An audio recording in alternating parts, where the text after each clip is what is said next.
Chapter 2. Well, Miss Bluestar, her face only a mouse length from his now. Lionheart remained silent as he towered over Rusty. He flattened his ears and crouched under the golden warrior's cold stare. His fur freckled uncomfortably. "I am no threat to your clan," he mewed, looking down at his trembling paws. "You threaten our clan when you take our food," yelled Bluestar. "You have plenty of food in your two-legged nest already. You come here only to hunt for sport, but we hunt to survive."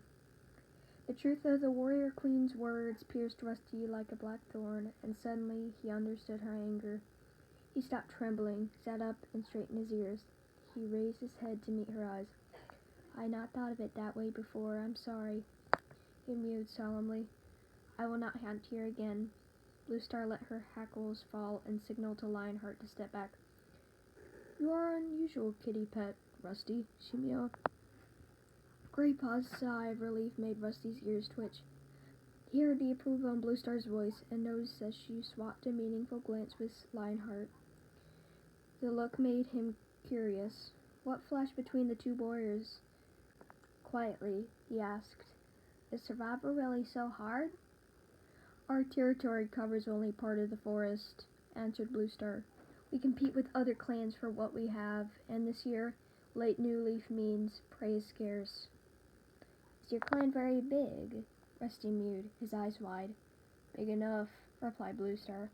Our territory can support us, but there's no prey left over." "Are you all warriors, then?" Rusty mewed. Bluestar's guarded answers were just making him more and more curious. Lionheart answered him. "Some warriors. Some are too young, or too old, or too busy caring for kits to hunt." "And you all live and share prey together?" Rusty murmured in awe, thinking a little guilty of his own easy, selfish life.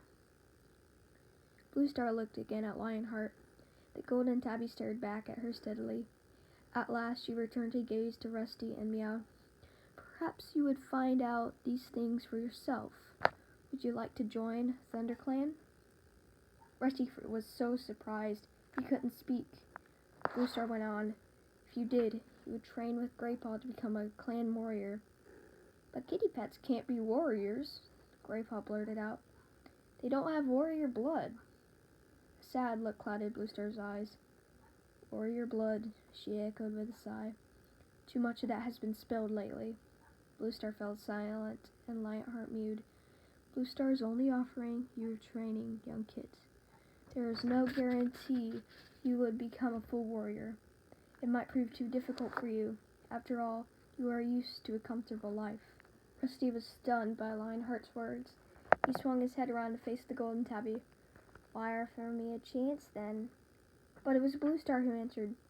"You are right to question our motives, young one. The fact is, ThunderClan needs more warriors." "Understand that Bluestar does not make this offer lightly," warned Lionheart. "If you wish to train with us, we will have to take you into our clan. You must either live with us and respect our ways, or return to your two-leg place and never come back. You cannot live with a paw in each world." A cold breeze stirred the undergrowth. Ruffling Rusty's fur, he shivered, not with the cold, but with the excitement at the incredible possibility opening up in front of him. "Are you wondering if it's worth giving up your comfortable kitty pet life?" asked Bluestar gently. "But do you realize the price you will pay for the warmth and food?" Rusty looked at her, puzzled. Surely his encounter with these cats had proved to him just how easy and luxurious his life was.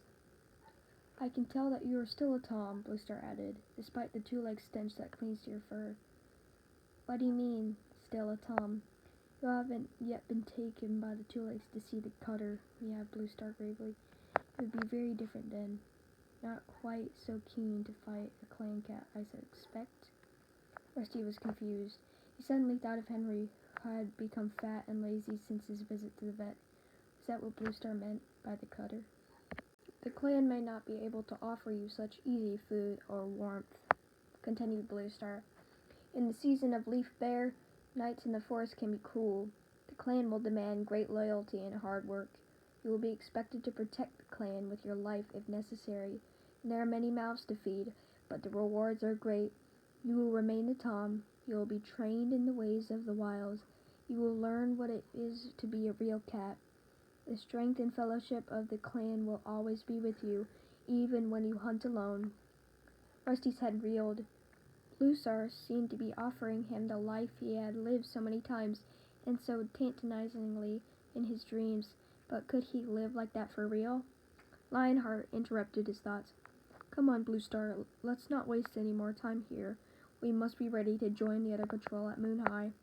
Tiger Claw will wonder what has become of us." He stood up and flicked his tail impatiently. "Wait," Rusty meowed. "Can I think about your offer?" Blue Star looked at him for a long moment and nodded. "Lionheart will be here tomorrow at Sun High," she told him. "Give him your answer then." Blue Star murmured a low signal. In a single movement, the three cats turned and disappeared into the undergrowth. Rusty blinked. He stared, excited, uncertain, up past the ferns that encircled him, through the canopy of leaves to the stars that glittered in the clear sky, the scent of the clan cats still heavily in the evening air. And as Rusty turned and he headed for home, he felt a strange sensation inside him, tugging him back into the depths of the forest. His fur prickled deliciously in the light wind, and the rustling leaves seemed to whisper his name into the shadows.